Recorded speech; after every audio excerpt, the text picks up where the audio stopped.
안녕하세요. 맥키네 지혜투자클럽입니다. 셀트리온 테마색 관련되는 매도 물량이 장중에 나오고 있지 않느냐 이렇게 질문하시는 분들도 많으신데요. 내일의 투자 전략까지 한번 살펴보도록 하겠습니다.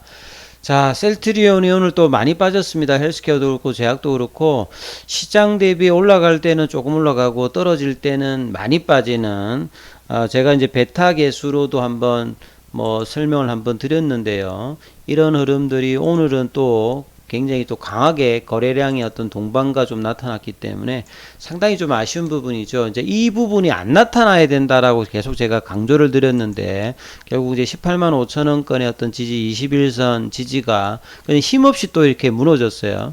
그래서 이게 단기적으로 이렇게 빠지는 부분들은 주가의 어떤 흘러가는 어떤 흐름에서 쉽게 이제 20만원 어떤 도전들을 또 이제 못하게 만드는 이런 어떤 흐름의 어떤 수급 압박이 좀 되고 있다 이렇게 봐야 되겠죠. 오늘 장중에도 보면 이제 프로그램 쪽으로 일단 매도가 또 나왔고요. 공매도는 이제 크지는 않았습니다만 이런 어떤 이제 그동안의 어떤 수급의 어떤 견조함 그리고 이제 2분기 때도 사실은 이제 실적과 수급이 견조하면서 21만 5천 원대까지 8월 달에 올라가고 난 다음에 시장과 더불어서 그냥 힘없이 빠져버렸는데요. 바닥을 16만 원대 락바튼 가격에서 좀 다지고 3분기 기대감으로 또 어느 정도 이제 시장의 어떤 반등과 10월 달에 좀 올라오다가 다시 또 이제 이 19만 원대에서 지지를 못하고 또 힘없이 또 18만 원대가 좀 빠졌습니다. 시간에도 17만 9,500원으로 18만 원대를 좀 회복을 못했던 어떤 부분이거든요. 그리고 오늘도 보시게 되면 외국인들의 어떤 매도가 많이 나왔다. 그래서 이런 어떤 부분을 통해서 이 테마색 관련되는 질문들을 하시는 분들이 많으셨습니다. 그래서 이 부분들을 조금 한번 살펴봐 드리려고 하는데요. 이 부분 먼저 좀 살펴보면 이 테마색은 이제 2010년도죠. 그러니까 그 당시가 이제 셀트리온 입장에서 보면 2008년도부터 잘하고 있었던 이제 CMO 사업, 이 오렌시아 관련되는 부분을 하다가 이제 2008년도부터 이 바이오시밀러 이제 개발을 하는 상태였죠. 그래서 2010년도에 이 자금의 어떤 상황이 굉장히 좀 안 좋을 때였습니다. 이런 부분에서 이제 이 싱가포르 테마색이 그 당시 이제 지분 한 10%를 한 2천억대 정도로 이제 투자를 하게 되죠. 이 아이온제 인베스트먼트 같은 경우에는 이 그 장소는 이제 그 네덜란드인가 그런데 이 운영사가 이제 싱가포르 이제 테마색이라고 보시면 됩니다. 그래서 2천억 정도 투자를 해가지고 거의 원금 대비해서 20배 정도의 장기 투자에서 대단한 어떤 성과를 거뒀던 이제 테마색이죠. 그래서 이제 아이온 같은 경우는 이제 2018년도부터 그때 이제 주가가 많이 올라갔을 때죠. 그때부터 이제 블록딜을 하면서 2020년도도 주가가 많이 올랐을 때죠. 이게 장기 투자였던 시간을 하셨던 분들은 이미 이제 10여 년 정도 되었고 주가가 고점일 때마다 테마색이 이렇게 블록딜로 물량을 줄여서 올해도 보시게 되면 또 이제 상반기에 또 물량을 또 줄였죠. 그래서 기존에 어떤 이제 공시 의무가 있었던 5% 이상에서 4.93 정도로 낮춰놨거든요. 그리고 이제 이렇게 보유 지분이 낮아졌을 때도 장중에 이제 항상 매도를 한다든지 블록딜을 한다든지 이러면서 꾸준히 이제 물량들을 이렇게 줄여 나가고 있었고 이 당시에도 이제 향후에 물량들을 계속 줄일 수 있는 상황이다. 그리고 이제 최근에 이제 싱가포르 테마색 같은 경우가 이 FTX 관련되는 부분에 좀 투자를 해서 지금 손실이 좀 있는 걸로 지금 판단이 되어지는 부분이고 또 이제 유동성 관련되는 부분들을 좀 확보하는 차원에서 이 수익권 관련되는 부분은 매도를 할 수 있다 이렇게 볼 수도 있는 부분이죠. 그래서 이런 부분들의 어떤 외국인 매도세에도 영향을 좀 주지 않느냐 이런 이야기를 했는데요. 그러니까 5% 미만이 되면 이 테마색이 이제 아이온 인베스트먼트가 매도를 다 했는지 안 했는지 이제 의무사항이 없기 때문에 확인할 방법은 없는데 그렇게 유출을 할 수도 있는 것 같습니다. 그래서 그렇게 중요한 건 아니고요.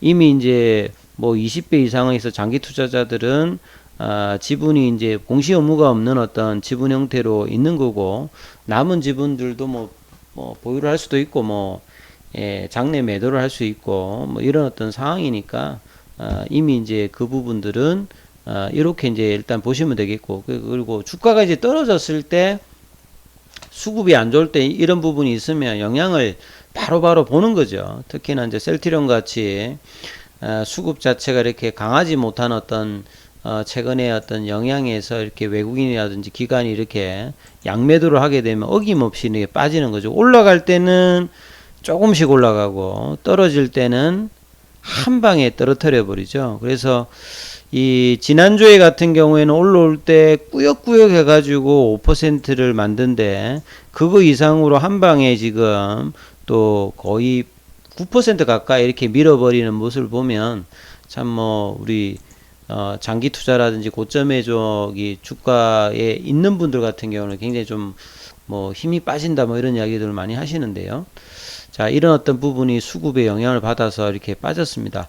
이 8월 달에도 사실 이제 기관들의 어떤 목표가들이 상향이 나왔고 실적도 좋았고 이번에 3분기도 나쁘지 않았는데 이 반등이 다른 종목에 비해서는 약하고 오히려 또 버티는 어떤 힘은 수급의 영향에서 빠지는 어떤 흐름들이 나오니까 상당히 좀 아쉬운 어떤 주가 흐름이 또 이제 나타났다 봐야 되겠죠. 그래서 20만원대 흐름들이 연말까지 일단 가봐야 되겠습니다만, 또 이제 이 18만원대라든지 19만원대 어떤 도전들을 또 이제 하는데 시간이 걸리는 어떤 그런 입장이죠.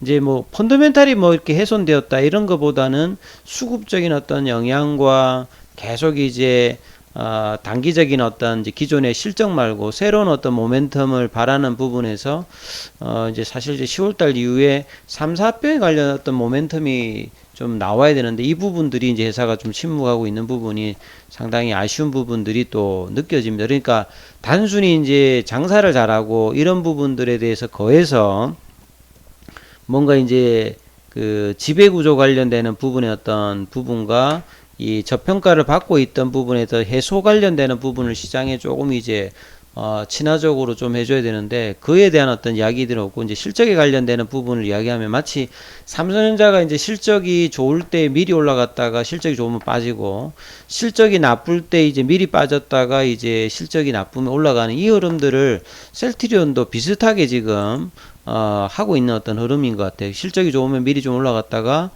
좋았다는 걸 계기로 또 빠지고요. 또 밑에 있다가 또 이제 실적이 좋으면 또 올라왔다가 빠지는 이런 어떤 박스권 흐름들을 밑단에서 계속 이제 보여주고 있는데요. 이 4분기도 내년 상반기까지는 일단 좋은 걸로 이제 이 기관들은 일단 보고 있습니다. 그래서 이 3분기에도 보시게 되면 셀트리온 USA를 헬스케어 쪽에 이제 파는 관련해서 미실현 수익 1,000억 관련되는 인식 부분이라든지 상반기에 이제 수익성에 좀 부담이 되었던 진단키트 관련되는 부분들이 내부 거래에 이제 소거가 됐고요. 그래서 이제 또 하드 캐리를 해줬던 거는 램시마라든지 허주마 관련되는 부분들이 또 성장을 좀 견인을 했지 않습니까? 그리고 2020년도에 3천억 들여가지고 다케다 관련되는 부분에 대해서 인수효과가 이 셀트리온 제약이라든지 또 케미칼 부분에서 계속 이제 실적에 반영을 해주고 있거든요. 그리고 이제 OP 마진이 이제 33.1%를 2분기에 이어서 정상화되었다는 부분들은 여가 인하라든지 셀트리온 어떤 생산 관련되는 부분들은 장기적으로 이제 일시적인 게 아니라 계속 이제 반영될 수 있는 어떤 부분들이니까 실적의 어떤 견조함은 4분기에도 6,313억, 영업이익이 2,140억에서 전체 올해 풀 매출액이 2조 한 4천억대, 내년도에는 한 2조 한 7천억대 이상 정도 이렇게 기관들이 보고 있죠. 그리고 영업이익 같은 경우에는 7,742억 정도로 보고 있습니다. 그리고 4분기에 이제 남아있는 이슈가 유플라이마 관련되는 FDA 연내 승인, 이 부분이 또 이제 모멘텀이 되고요. 미국 쪽에서는 내년도부터 이제 베거젤마라든지 7월 이후에 유플라이마 상업화 관련된 어떤 기대감이 있는 어떤 부분이어서 지금 신한 쪽에서는 목표 주가를 29만원대까지 상향을 한 상태, 주가는 또 역주행을 하고 있습니다. 그래서 4분기라든지 내년도까지 있기 때문에 뭐 밸류에이션 매력은 계속 있는데 주가가 쉽게 이렇게 탄력적으로 못 움직이는 부분들이 좀 아쉬운 부분이 있죠. 그리고 헬스케어와 이 셀트리온 제약의 어떤 견조함도 계속 이제 되고 있는 상황입니다. 그래서 직판으로 이제 유럽 시장의 어떤 부분을 확인하고 미국 시장에도 이제 직판 관련되는 부분들이 이 판관비 관련되는 부분들은 매출액이 한 1% 정도 수준으로 내년도도 보고 있고요. 이 직판으로 이제 유통 마진 확보가 되고 있기 때문에 원가율 개선은 장기적으로 10% 이상은 개선된다면 실적의 어떤 안정성은 계속 이제 헬스케어 입장에서 좋아진다면 셀트리온도 연동해 가지고 이 부분은 좋아지겠죠. 그리고 하나증권에서 이제 미국의 이제 10월 달에 처방 데이터 관련되는 부분에서 인플렉시맘 관련되는 어떤 처방 수량이라든지 처방액 관련되는 부분들은 계속 이제 30% 흐름으로 견조한 흐름을 계속 이제 유지를 해주고 있죠. 그리고 이제 트룩시마 관련되는 부분들도 예, 꾸준히 이제 28%를 유지하고 이제 호주마 관련되는 부분들은 조금 이제 뭐 부진합니다만 다른 어떤 지역에서의 어떤 점유율 어떤 상승들은 이제 계속되고 있기 때문에 미국 시장에서의 어떤 이런 부분들은 뭐 나쁘진 않아요. 이 주가가 어느 정도로 이제 이 어떤 장기 월봉상의 전환이 일어났는데 탄력적으로 언제 좀 움직이느냐. 그러면 이제 연봉상으로 보면 이 20만원대 라운드 넘버가 장대 월봉상의 연봉에서 어떤 저항대죠. 그래서 이 부분들을 8월 달에 한번 뚫고 다시 내려가서 또 30% 이상 조정받았다가 16만원권에서 락바텀 가격을 다지고 올라왔는데 또 20만원대에서 또 저항을 받고 있거든요. 그래서 이 부분들이 좀 삼각형으로 수렴되면서 거래량이 늘면서 올라가야 되는데요. 이 거래량이 줄면서 이 돌파가 좀 쉽지 않은 어떤 흐름들을 보여주고 있고, 이 주봉상에서의 어떤 인버티드 헤드 앤 숄드 형태는 만들었는데, 이 이제 넥라인들을 강하게 이렇게 거래량을 증가하면서 돌파를 해야 사실은 이제 추세적으로 좀 갈 수 있는 어떤 부분인데, 그 부분에서 지금 아직 방향성을 못 잡고 있는 부분들이 이제 최근에 어떤 주가 흐름에서 계속 좀 나타나고 있는데요. 그래서 이제 연봉이 또 이제 5% 가까이짜리가 나왔기 때문에 이 부분들을 빨리 이제 회복하는 어떤 봉이 또 이제 다음 주 중반까지 나오느냐, 이러면서 계속 이제 옆으로 가는 흐름들을 지금 보여주고 있는 부분인데, 이게 회복되기 위해서 빠르게 이제 또 음봉의 시가 라인을 회복하는 양봉이 좀 나타나야 되는 게 또 당면한 또 입장인 것 같습니다. 이 부분 좀 참조하시면서 투자 대응 전략 삼으시길 바라겠습니다. 여기까지 하겠습니다.